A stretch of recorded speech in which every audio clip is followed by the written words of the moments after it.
Good morning बच्चों। आज हम आपको पढ़ाएंगे महान व्यक्तित्व। महान व्यक्तित्व में हमने इसके पहले 9 चैप्टर कंप्लीट कर दिया है, गुरु तेग बहादुर सिंह तक। ठीक है बेटा, आज आपको हम पढ़ाने जा रहे हैं महात्मा ज्योतिबा फुले। जैसा कि इनके नाम के अकॉर्डिंग आप लोग को पता है कि महात्मा ज्योतिबा फुले एक समाज सुधारक भी थे और अपने समय में नारियों का उद्धार करने के लिए भी ये आगे आए थे। इनका सबसे बड़ा काम ये था कि ये चाहते थे उस समय कि नारी जो है वो शिक्षित हो। ठीक है, ये चाहते थे कि नारी शिक्षित हो। इनका जन्म 1827 ईस्वी में हुआ था।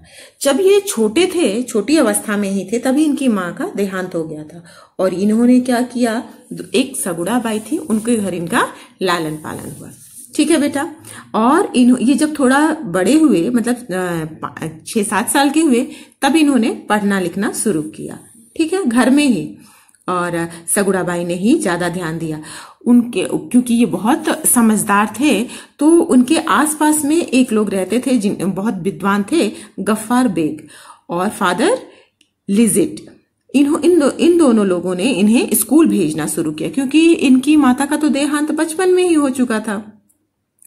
तो जब ये स्कूल जाने लगे, जब ये स्कूल गए, तो क्या था, ये इतने तेज थे कि हमेशा ये फर्स्ट आते थे।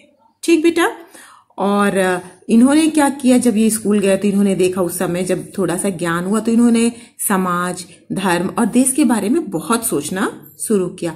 ये समझ में इनके नहीं आता था कि आखिर हमारा देश गुलाम क्यों है। इन सब बातों को ये सोचने लगे। उन्होंने देखा कि जिस समाज में वो रहते हैं वहां लड़की और लड़के में भेद किया जाता है, वर्ग भेद भी रहता है। और तो लड़की लड़के के भेद के साथ साथ क्या था, दलितों और जो स्त्रियां थी उस समय की, उनमें उनकी जो स्थिति थी वो अच्छी नहीं थी। ऐसा इन्होंने, ज्योतिबा फुले जी ने महसूस किया था। ठीक है, और जो स्त्रियों की और दलितों के को शिक्षित भी नहीं किया जाता था। शिक्षित का मतलब उन्हें पढ़ने लिखने भी नहीं दिया जाता था। ठीक है, तो इन्होंने क्या किया, इन्होंने कोशिश किया कि जो गरीब हैं, दलित हैं और जो लड़कियां हैं, उनको इन्होंने क्या किया, अपने घर पढ़ाना शुरू किया। किससे, समाज से छुपकर पढ़ाना शुरू किया। लेकिन जब वो पढ़ाते थे तो लोगों को अच्छा नहीं लगता था। धीरे धीरे लोगों को पता चला, तो उन लोगों ने क्या किया, उन लोगों ने इन्हें इनके घर से निकलवाने की कोशिश की। उनके पिता के घर से इन लोगों ने क्या किया, इन्हें बाहर निकलवा दिया। इन्होंने बड़ी कठिनाई से सभी को पढ़ाने की कोशिश की और अपने भी विद्यार्जन किया। ठीक है, इनका विवाह हो गया उस समय सावित्री जी के साथ इनका विवाह हो गया, जिनका नाम आपने सुना होगा, सावित्रीबाई फुले। सावित्री को भी इन्होंने पढ़ाना शुरू किया, कि वो स्त्री थी और उन्होंने उनको पढ़ाना शुरू कर दिया। और उन्होंने, जानते हैं बेटा क्या किया, भारत की प्रथम शिक्षिका, प्रशिक्षित शिक्षिका बनी। प्रशिक्षित मतलब ट्रेंड टीचर बनी। उस समय उन्होंने उन्हें पढ़ाया भी और ट्रेनिंग भी दिलाई, और वो भारत की पहली ट्रेंड टीचर थी, प्रशिक्षित महिला थी। कौन, सावित्रीबाई फुले। समाज के लोगों ने जब ये देखा तो उनपे बहुत गुस्सा हो गए कि ये अपने तो कर ही रहे हैं और स्त्रियों को भी पढ़ाने की कोशिश कर रहे हैं। तो समाज ने इन्हें बताया तो घर से निकाल दिया दोनों लोगों को, मतलब पति पत्नी दोनों को। घर छोड़ने के बाद उन्हें बहुत सारी प्रॉब्लम्स हुई, लेकिन ये अपने रास्ते से हटे नहीं। ज्योतिबा फुले ने उस समय क्या किया, एक समाज की स्थापना की। कौन से समाज की, सत्य शोधक समाज, जिसका उन्होंने नाम रखा। और भी संगठनों का इन्होंने क्या किया, उन्होंने जो संगठन बनाया उससे उन्होंने क्या किया, छुआछूत, जो एक भावना थी ना लोगों के अंदर, छुआछूत की भावना, उसका विरोध किया। किसानों के लिए उन्होंने बहुत आंदोलन किए ताकि किसानों के हितों की भी रक्षा हो सके। उन्होंने धर्म, समाज और परंपराओं के सत्य को, जो सच्चाई थी, उसको बाहर लाने के लिए उन्होंने पुस्तकों को भी लिखा। जैसे इन्होंने छत्रपति शिवाजी की रचना की, ब्राह्मणों का चातुर्य लिखा, किसान का कोड़ा लिखा और अछूतों की कैफियत, ये सारी पुस्तकें इन्होंने लिखी। लेकिन 1890 में इनका निधन हो गया। ठीक है बेटा, ये तो इस पूरे चैप्टर की समरी थी। बेटा पढ़ना तो आपको है, क्योंकि चीजों को जब आप पढ़ेंगे तभी चीजें क्लियर होंगी। ठीक है बेटा, तो हम एक बार अब आपको शुरू से इसको पढ़ा देते हैं। अभी तक मैंने सिर्फ और सिर्फ इस चैप्टर की समरी बताई है। ठीक है बेटा, तो चलिए हम स्टार्ट करते हैं अब। महात्मा ज्योतिबा फुले। विद्या बिना मति गई, मति बिना गति गई, नीत बिना गति गई, गति बिना वित्त गया, वित्त बिना शूद्र गए, इतने अर्थ एक अविद्या के किए। विद्या मतलब ज्ञान, नॉलेज। जब विद्या नहीं होती, विद्या बिना मति गई, मतलब मति मतलब बेटा बुद्धि, सोच। अगर हमारे पास नॉलेज नहीं है तो हम चीजों को सही ढंग से नहीं सोच पाएंगे। ठीक है, कह रहे हैं विद्या बिना मति गई। कह रहे हैं जब विद्या नहीं होगी, नॉलेज नहीं होगा तो ज्ञान कहां से होगा, और जब ज्ञान नहीं होगा तो गति कैसे बनेगी। गति का मतलब होता है कोई काम हम सुचारू ढंग से कैसे कर पाएंगे। नीति बिना गति गई। जब हमारे पास विद्या नहीं है तो ज्ञान नहीं है, ज्ञान नहीं है तो गति नहीं है, और जब गति नहीं है तो कोई नीति, कोई नियम, कोई रूल नहीं बन सकता। गति बिना वित्त गया। जब हमारे पास कोई नियम ही नहीं तो वित्त मतलब धन कहां से आएगा, पैसा भी नहीं होगा। वित्त बिना शूद्र गए, इतने अनर्थ एक अविद्या के किए। कह रहे हैं ये सारे अनर्थ, ये सारे अनर्थ, अनर्थ मतलब एक अविद्या के, अविद्या मतलब बिना ज्ञान के, जिसके पास ज्ञान नहीं होता है। ठीक है, कह रहे ये सारी प्रॉब्लम्स कब होती हैं, जब व्यक्ति के पास नॉलेज नहीं होता है। ठीक है, इसलिए ज्योतिबा फुले जी ने पढ़ाई को, विद्या को हर जाति, हर धर्म के लिए बहुत उपयोगी और अनिवार्य भी बताया था। ठीक है ना बेटा। कह रहे हैं महात्मा ज्योतिबा फुले को 19वीं सदी का प्रमुख समाज सेवक माना जाता था। समाज की सेवा करने वाले को कहते हैं समाज सेवक।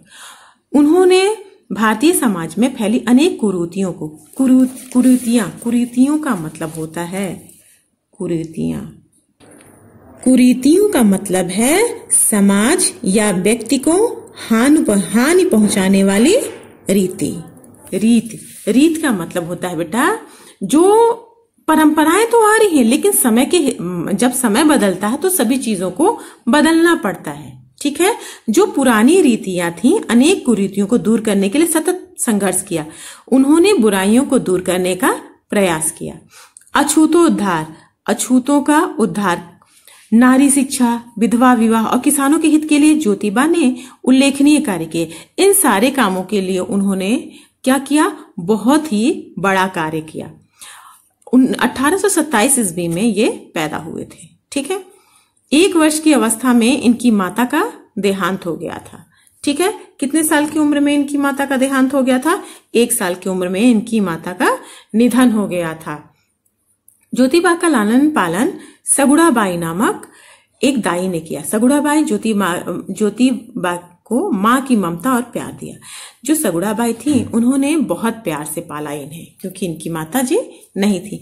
जब ये 7 साल के थे तो ये गांव के स्कूल में पढ़ने भेजा जाने लगा। वहां जातिगत भेदभाव के कारण इन्हें विद्यालय छोड़ना पड़ा, क्योंकि वहां पे ऊंच नीच का और जातिगत मतलब कि ये नीची जाति क्या है, वो ऊंची जाति क्या है, इस कारण उन्होंने विद्यालय छोड़ना पड़ा।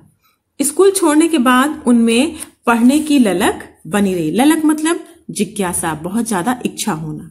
सगुड़ाबाई ने बालक ज्योतिबा को घर में पढ़ने में मदद की। सगुड़ाबाई पढ़ी लिखी थी, उन्होंने ज्योतिबा को घर में पढ़ाने लगी।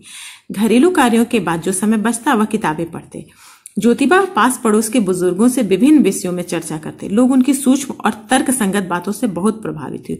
सूक्ष्म मतलब जो चीजें बच्चे सोचते भी नहीं हैं, ज्योतिबा उन सारी बातों को सोचते थे। ठीक है, अरबी फारसी के विद्वान गफ्फार बेग मुंशी एवं फादर लिजिट साहब ज्योतिबा के पड़ोसी थे। उन्होंने बालक ज्योतिबा को प्रतिभा एवं शिक्षा के प्रति उनकी रुचि देखकर उन्हें पुनः विद्यालय भेजने का प्रयास किया। मैंने आपको बताया ना, उन्हें एक बार फिर स्कूल भेजा गया। वह स्कूल में हमेशा फर्स्ट रहे, प्रथम रहे। धर्म पर टीका टिप्पणी। टीका टिप्पणी का मतलब होता है बेटा किसी के गुण दोष को बताना। जब कोई टॉपिक छेड़े तो उनके अच्छाई या बुराई को बताना। सुनकर उनके अंदर जब लोग धर्म पर किसी भी जाति को लेकर जब बताते तो उनके अंदर एक कौतूहल, जिज्ञासा मतलब कौतूहल उत्पन्न होता कि हिंदू धर्म में इतनी विषमता क्यों, जाति भेद और वर्ण व्यवस्था क्या है। वह अपने मित्र सदाशिव बल्लाल गोंडवे के साथ समाज, धर्म और देश के बारे में चिंतन किया करते थे। उन्हें इस प्रश्न का उत्तर नहीं सूझता, नहीं समझ में आता कि इतनी प्रॉब्लम्स क्यों हैं, इतना बड़ा देश गुलाम क्यों है, क्योंकि हमारा भारत देश बहुत बड़ा है। गुलामी से उन्हें नफरत होती थी। उन्होंने महसूस किया कि जातियों और पंथों पर बटे इस देश का सुधार तभी संभव है जब लोगों की मानसिकता में सुधार होगा। उन्होंने क्या सोचा, उन्होंने कहा कि जब तक लोग अपनी मेंटेलिटी को, अपनी मानसिकता को सही नहीं करेंगे, हमारा देश आजाद नहीं होगा। उस समय समाज में वर्ग भेद अपनी चरम पर था। जो ये था ना वर्ग भेद की, ये छोटी जात का, ये ऊंची जात का। स्त्री और दलित वर्ग की दशा अच्छी नहीं थी।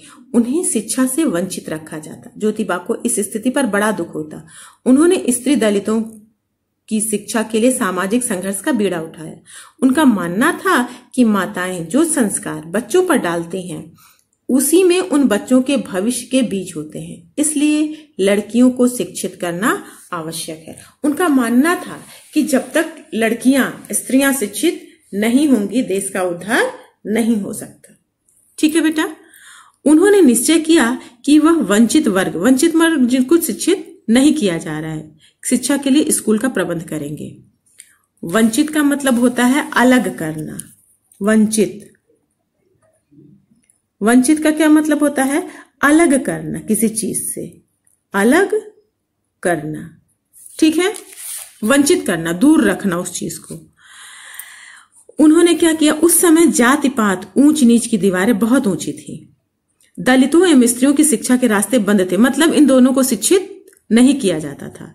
ज्योतिबा इस व्यवस्था को तोड़ने के लिए दलितों और लड़कियों को अपने घर पढ़ाते थे। ठीक है, क्या करते थे, अपने घर उनको बुलाकर पढ़ाते थे। वह बच्चों को छिपा कर लाते और वापस पहुंचाते। जैसे जैसे उनके समर्थक बढ़े, उन्होंने खुलेआम स्कूल चलाना प्रारंभ कर दिया। क्योंकि लोग अच्छाइयों की तरफ जल्दी आते हैं तो लोग क्या करने लगे, उनका साथ देने लगे। स्कूल शुरू करने के बाद ज्योतिबा को अनेक कठिनाइयों का सामना करना पड़ा। उनके विद्यालय में पढ़ाने के लिए कोई तैयार नहीं होता। कोई पढ़ाता भी तो सामाजिक दबाव में उससे जल्दी ही वह कार्य बंद करना पड़ता। इन स्कूलों में पढ़ाए कौन, यह एक गंभीर समस्या थी। ज्योतिबा ने इस समस्या के हल हेतु अपनी पत्नी सावित्री को पढ़ना सिखाया और फिर मिशनरीज के नॉर्मल स्कूल में प्रशिक्षण दिलाया। मतलब उन्होंने उन्हें ट्रेंड किया। प्रशिक्षण के बाद वह भारत की प्रथम प्रशिक्षित महिला शिक्षिका बनी। उन्होंने क्या किया, जब कुछ नहीं मिला तो उन्होंने अपनी पत्नी को पढ़ाना शुरू कर दिया था। उनके इस कार्य से समाज के लोग कुपित मतलब होता है गुस्सा होना। कुपित का मतलब होता है बेटा नाराज होना या फिर गुस्सा होना, क्रोध करना। ठीक है, कुपित हो उठे। जब सावित्रीबाई स्कूल जाती तो लोग उनको तरह तरह से अपमानित करते, परंतु वह महिला अपमान के घूंट पीकर भी अपना कार्य करती रही। इस पर लोगों ने ज्योतिबा को समाज से बहिष्कृत मतलब बाहर निकाल दिया की धमकी दी। उन्हें उनके पिता के घर से बाहर निकलवा दिया गया। गृह त्याग के बाद पति पत्नी को अनेक कठिनाइयों का सामना करना पड़ा, परंतु वह अपने लक्ष्य से डिगे नहीं। लक्ष्य मतलब जो हमने लक्ष्य सोच लिया उससे वो हटे नहीं। अंधेरी काली रात थी, बिजली चमक रही थी। एक कहानी है ये छोटी सी। महात्मा ज्योतिबा को घर लौटने में देर हो गई। वह सरपट घर की ओर बढ़े जा रहे थे। बिजली चमकी। उन्होंने देखा आगे रास्ते में दो व्यक्ति हाथ में चमचमाती तलवार लिए जा रहे हैं। वह अपनी चाल तेज कर उनके समीप पहुंचे। महात्मा ज्योतिबा ने उनसे उनका परिचय न वह उतनी रात में चलने का कारण जानना चाहा। उन्होंने बताया, हम ज्योतिबा को मारने जा रहे हैं। महात्मा ज्योतिबा ने कहा, उन्हें मारकर तुम्हें क्या मिलेगा? उन्होंने कहा, पैसा मिलेगा, हमें पैसे की आवश्यकता है। महात्मा ज्योतिबा ने एक क्षण भर सोचा, फिर कहा, मुझे मारो, मैं ही ज्योतिबा हूं। मुझे मारने से यदि तुम्हारा हित होता है तो मुझे खुशी होगी। इतना सुनते ही उनकी तलवारें हाथ से छूट गईं। वह ज्योतिबा के चरणों में गिर पड़े, फिर वे उनके शिष्य बन गए। ये छोटी सी एक कहानी बताई गई है कि ज्योतिबा कितने साफ हृदय के थे कि दूसरों की भलाई के लिए, दूसरों की अच्छाई के लिए वो अपनी जान तक देने के लिए तैयार थे। महात्मा ज्योतिबा फुले ने सत्य शोधक समाज, कौन सा समाज? सत्य शोधक समाज नामक संगठन की स्थापना की। सत्य शोधक समाज उस समय के अन्य संगठनों से अपने सिद्धांतों व कार्यक्रमों के कारण भिन्न था। सत्य शोधक समाज पूरे महाराष्ट्र में शीघ्र ही फैल गया। सत्यशोधक समाज के लोगों ने जगह जगह दलितों और लड़कियों को शिक्षा के लिए स्कूल खोले, छुआछूत का विरोध किया, किसानों के हितों की रक्षा के लिए आंदोलन चलाया। महात्मा ज्योतिबा व उनके संगठनों के संघर्ष के कारण सरकार ने एग्रीकल्चर एक्ट पास किया। धर्म, समाज और परंपरा के सत्य को लाने हेतु उन्होंने अनेक पुस्तकें भी लिखी। 28 नवंबर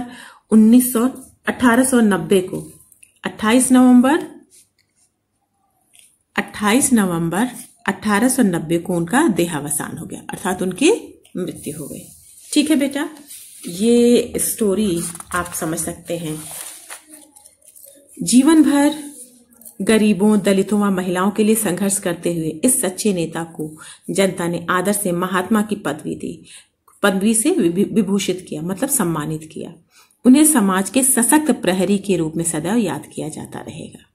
ठीक है बेटा, उन्होंने ये ज्योतिबा ने इन 6 पुस्तकों की प्रमुख उनके द्वारा लिखी गई ये 6 प्रमुख पुस्तकें हैं।